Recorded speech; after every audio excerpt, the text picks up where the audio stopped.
अम्मू एक सीधी सादी लड़की थी जिसकी शादी कई बार तय होते होते टूट जाती थी। कई कोशिशों के बाद आखिरकार एक दिन उसकी शादी एक पुलिस अधिकारी से हो जाती है। अब शादी के बाद अम्मू अपने पति के साथ खुशी खुशी जीवन बिताने लगती है और दोनों रोज पलंग तोड़ काम करने लगते हैं और वे एक दूसरे के साथ सुखद पल बिताते हैं। अब हर सुबह अम्मू अपने पति को प्यार से विदा करती है जब वह ड्यूटी पर जाता है। अब समय के साथ दोनों का रिश्ता और भी मजबूत हो जाता है। इसी बीच कुछ समय बाद अम्मू के सास ससुर उनके घर आते हैं और पोते पोती की बात छेड़ते हैं। इस पर अम्मू अपने पति से बात करती है और वे दोनों मिलकर फिर से रात को पलंग तोड़ने लगते हैं। अब धीरे धीरे अम्मू का पति उसकी हर इच्छा को समझने और पूरा करने की कोशिश करता है, जिससे अम्मू अपने पति से और भी अधिक जुड़ाव महसूस करने लगती है और उनका वैवाहिक जीवन अच्छी तरह चल रहा होता है। लेकिन 2 महीने बाद अम्मू के पति रवि का असली रूप सामने आता है। एक दिन अम्मू अपनी पड़ोसन से बात कर रही होती है कि तभी रवि का फोन आता है और वह अम्मू को गुस्से में डांटता है कि उसने अभी तक उसका टिफिन क्यों नहीं पहुंचाया। तभी अम्मू हैरान रह जाती है और तुरंत खाना लेकर रवि के पास जाती है। जैसे ही वह खाना परोसती है, रवि नाराज होकर कहता है, क्या तुम्हें नहीं पता कि मुझे समय पर टिफिन चाहिए होता है? अब शादी के बाद रवि हर दिन अम्मू के साथ जैसा चाहे वैसा व्यवहार करने लगता है, लेकिन अम्मू रवि को एक अच्छा पति समझकर उसके साथ अपनी जिंदगी बिताने की कोशिश कर। लेकिन एक दिन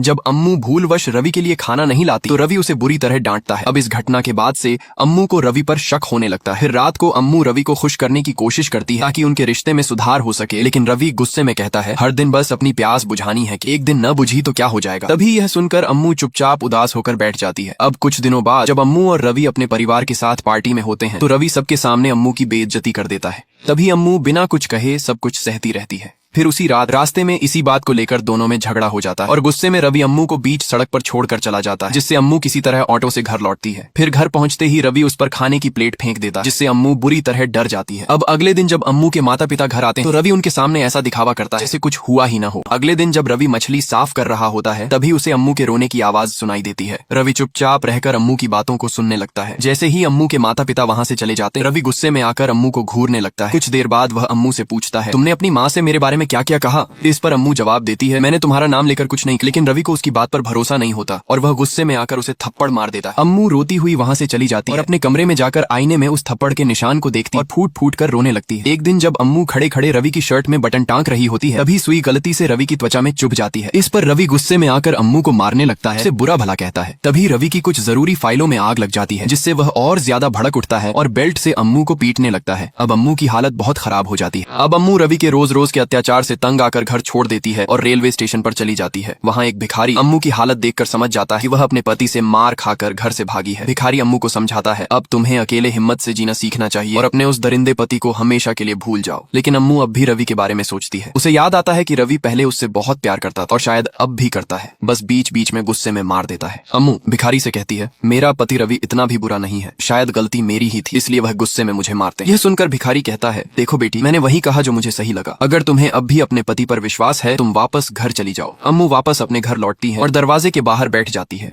थोड़ी देर बाद रवि आता है और पूछता है, क्या तुम मुझे छोड़कर जाना चाहती थी? अम्मू जवाब देती है, मैं तुम्हारे बिना नहीं रह सकती, इसलिए वापस लौट आई। ये सुनकर रवि फिर से अम्मू को बहुत प्यार दिखाने लगा और अम्मू भी एक बार फिर रवि पर भरोसा करने लगती। लेकिन कुछ ही दिनों में रवि फिर से अम्मू को गालियां देने और मारने लगता है। इसके बावजूद अम्मू सब कुछ सहती रही और रवि को छोड़कर कहीं नहीं जाती। इसी बीच एक दिन रवि के ऑफिस में किसी अधिकारी के घर बच्चा होता। बच्चा होने की खुशी में वह अधिकारी रवि को मिठाई खिलाता है। ये देखकर रवि भी सोचने लगता है अब उसे भी पिता बनना चाहिए। लेकिन अम्मू अभी माँ बनने के लिए तैयार नहीं होती। वह डॉक्टर से रोते हुए कहती है, मुझे अभी बच्चा नहीं चाहिए। लेकिन रवि को बच्चा चाहिए था, इसलिए वह डॉक्टर से पूछता है, मुझे अभी बच्चा चाहिए, इसके लिए मुझे क्या करना होगा? डॉक्टर रवि को सलाह देते हैं कि वह सही समय पर दिन में 3 बार अम्मू के साथ सांप सीढ़ी खेलें। इसके बाद रवि रोज समय पर अम्मू के साथ ऐसा करने लगता है। लेकिन अम्मू को तो बच्चा नहीं चाहिए था, इसलिए वह चोरी छिपे गर्भ निरोधक गोलियां खाने लगती है। इसी दौरान रवि को अम्मू पर शक होने लगता है। वह एक माइक्रोफोन वाला फोन खरीदता है और अम्मू की बातचीत सुनने लगता है। रवि हर रोज अम्मू के साथ शारीरिक संबंध बनाता है, लेकिन अम्मू अपने भीतर का गुस्सा खुलकर व्यक्त नहीं कर पाती। वह रवि की शर्ट देखकर अंदर ही अंदर गुस्से से तिलमिलाने लगती है। कुछ समय बाद अम्मू गर्भवती हो जाती है। वह रोते हुए डॉक्टर से पूछती है, मैं तो रोज गर्भ रोकने की गोलियां लेती थी, फिर मैं गर्भवती कैसे हो गई? तब डॉक्टर अम्मू को बताते हैं, तुम्हारे पति को तुम्हारी मंशा के बारे में पता चल गया था, इसलिए उसी ने तुम्हारी गर्भ निरोधक गोलियां बदल दी। ये सुनकर अम्मू के पैरों तले जमीन खिसक जाती है। लेकिन वह अपनी गर्भावस्था की बात रवि से छिपाने के लिए डॉक्टर से कहती है कि वह रवि से झूठ बोले। अगले दिन डॉक्टर रवि से झूठ बोलते हैं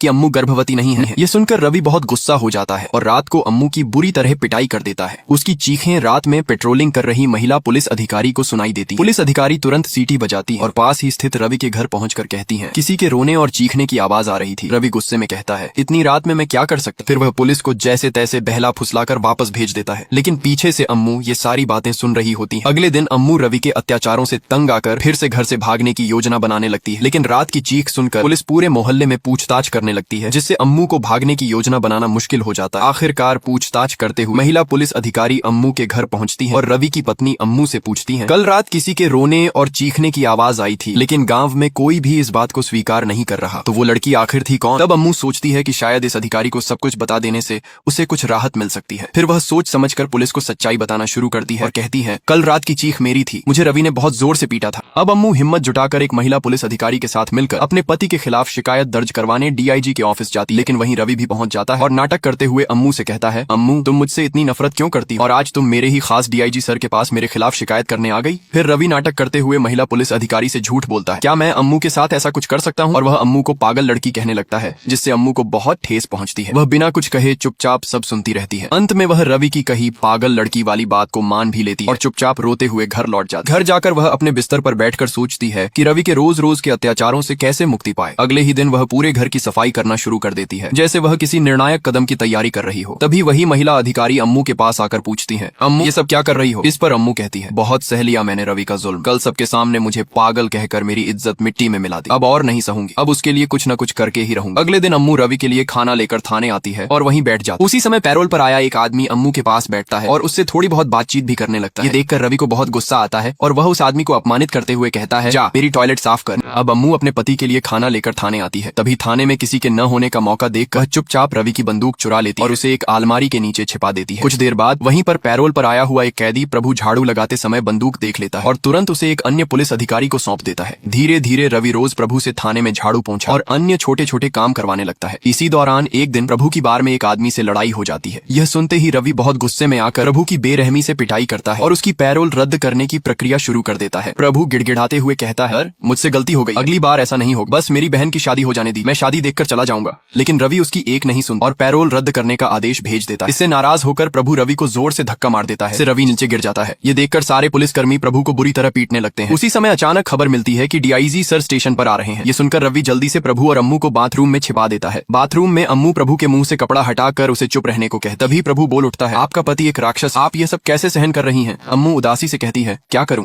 जब मैं अपने पति की शिकायत करने गई थी तो उसने मुझे ही सबके सामने पागल बना दिया। अब अम्मू अपने पति रवि को मुंह तोड़ जवाब देने के लिए प्रभु के साथ एक जबरदस्त योजना बनाने लगती है। अगले दिन प्रभु को जेल से भगाने के लिए अम्मू का साथ देने वाले पुलिस अधिकारी दिवाकर स्वयं ही प्रभु को जेल से भागने में मदद करते हैं। इसके बाद अम्मू प्रभु को अपने घर के टूटे फूटे रसोई घर में छिपा देती है ताकि रवि को प्रभु के बारे में कोई भनक न लगे। इधर जब रवि को प्रभु के फरार होने की खबर मिलती तो वह बहुत परेशान हो जाता है। अगले ही दिन वह पुलिस थाने में प्रभु के गाँव वालों के बारे में उल्टा सीधा बोल देता है। इससे नाराज होकर प्रभु के गाँव वाले बड़ी संख्या में पुलिस स्टेशन के बाहर धरना देने आ जाते हैं। उधर प्रभु अम्मू के हाथों से बने स्वादिष्ट खाने का आनंद लेकर आराम से रह रहा होता है। वहीं गांव वालों की हड़ताल की खबर मीडिया तक पहुंच जाती है। मीडिया पुलिस पर प्रभु की गुमशुदगी का आरोप लगाने लगे, जिससे ये खबर डीआईजी तक पहुंचती है। डीआईजी गुस्से में आकर सारी गलती रवि पर डाल देते हैं। ये सब देखकर पास खड़ी अम्मू अपने पति रवि को इस तरह बेइज्जत होते देख बहुत खुश हो जाती है। अगले ही दिन डीआईजी रवि को 2 दिनों के भीतर प्रभु को पकड़ने का आदेश देते हैं और चेतावनी देते हैं कि अगर वह ऐसा न कर पाया तो उसे निलंबित कर दिया जाएगा।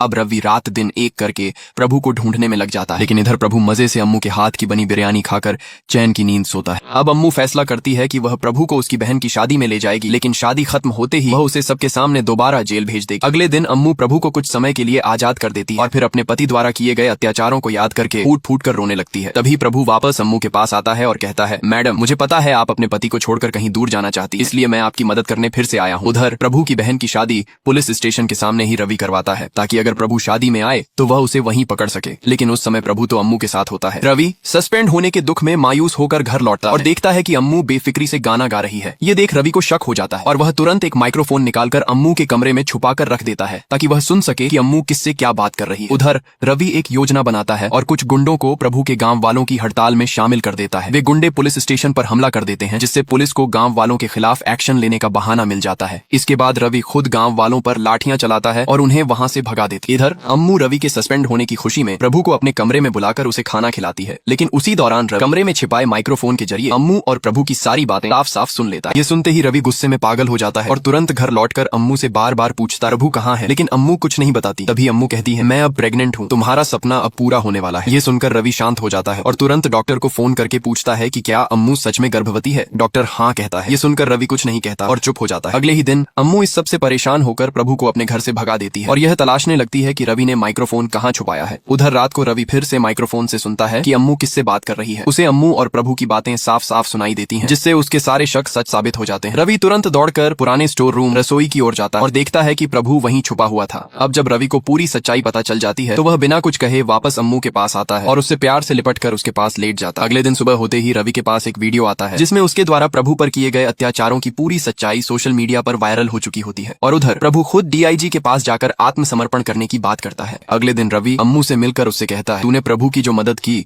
वो देखकर मुझे समझ आ गया कि तूने सच में मुझे हरा दिया। अब तो तेरा बदला पूरा हो गया, अब और क्या चाहिए तुझे। तब अम्मू शांतिपूर्वक जवाब देती है मुझे तुमसे तलाक चाहिए और साथ ही जब तुम मुझे जानवरों की तरह मारते थे उसकी एक वीडियो रिकॉर्डिंग भी चाहिए, ताकि पूरी पुलिस फोर्स जान सके कि एक पुलिस अफसर होते हुए तुम खुद ही कितने बड़े दरिंदे हो। जब तुम अपनी ही पत्नी पर इस तरह का अत्याचार कर सकते हो तो आम लोगों को क्या न्याय दोगे। यह सुनकर रवि भड़क जाता और अम्मू को वीडियो देने से साफ इनकार कर देता, लेकिन तभी अम्मू रवि को वह माइक्रोफोन दिखा देती जो रवि की बातें रिकॉर्ड कर रहा होता है। यह देखकर रवि घबरा जाता है और वहीं से प्रभु को खोजने के लिए भाग जाता है। उधर प्रभु डीआईजी से आत्मसमर्पण करने का फैसला कर चुका होता है। ये खबर सुनकर प्रभु का गांव उसे देखने के लिए डीआईजी ऑफिस के सामने जमा हो जाता है। कुछ ही देर में प्रभु भी वहां पहुंचता है और अपनी बहन से मिलकर उसे गले लगा लेता है। तभी रवि भी वहां पहुंचता है, लेकिन पुलिस अफसर उसे रोक कर कहते हैं बाहर इंतजार करो, अभी तुम अंदर नहीं जा सकते। रवि मजबूरी में वहीं बैठ जाता, जैसे कोई कुत्ता मालिक के सामने बैठता। वह फिर से प्रभु को धमकाने की कोशिश करता है। इसी बीच अम्मू भी डीआईजी ऑफिस पहुंचती है रवि के खिलाफ शिकायत दर्ज करवाने के लिए। रवि अम्मू को देखकर फिर से अपनी ओवर एक्टिंग शुरू कर देता है और उसे मीठी मीठी बातें करके समझाने की कोशिश करता है। वह कहता है अम्मू कृपया मुझे माफ कर दो, अब मैं कभी भी तुम्हारे ऊपर हाथ नहीं उठाऊंगा। उसी समय डीआईजी सर वहां आते हैं और रवि और अम्मू दोनों को अपने पास बुलाते हैं। फिर डीआईजी सर अम्मू से पूछते हैं अम्मू तुमने प्रभु को अपने घर में छुपाकर क्यों रखा था। तब अम्मू सारी सच्चाई बताते हुए कहती है मेरा पति रवि जो एक पुलिस ऑफिसर है वह हर रोज छोटी छोटी बातों पर मुझ पर हाथ उठाता था। मैंने उसके लिए सब कुछ सहा, लेकिन वह रोज मेरे ऊपर अत्याचार करता रहा। मैंने एक बार आपके ऑफिस में रवि के खिलाफ शिकायत दर्ज करवाने की कोशिश भी की थी, लेकिन उस दिन भी आपके ही ऑफिस के कुछ अधिकारी रवि से मिले हुए थे और उन्होंने मुझे डरा धमका कर वापस घर भेज दिया। बहुत दिन बाद जब मैं एक दिन थाने में खाना देने गई तभी मेरी मुलाकात प्रभु से हुई। मैंने अपनी आंखों से देखा कि मेरा ही पति रवि बस एक छोटी सी बात पर प्रभु को बेरहमी से लाठियों से पीट रहा था। इसके बाद उसने झूठ बोलकर प्रभु की पैरोल पर आए सभी सबूतों को गलत ठहराया और उसकी पैरोल रद्द करवा दी। यह सब मुझसे देखा नहीं गया, इसलिए मैंने इंसाफ दिलाने के लिए प्रभु को अपने घर में छुपाया। इतना कहते हुए अम्मू डीआईजी के सामने फूट फूट कर रोने लगती है।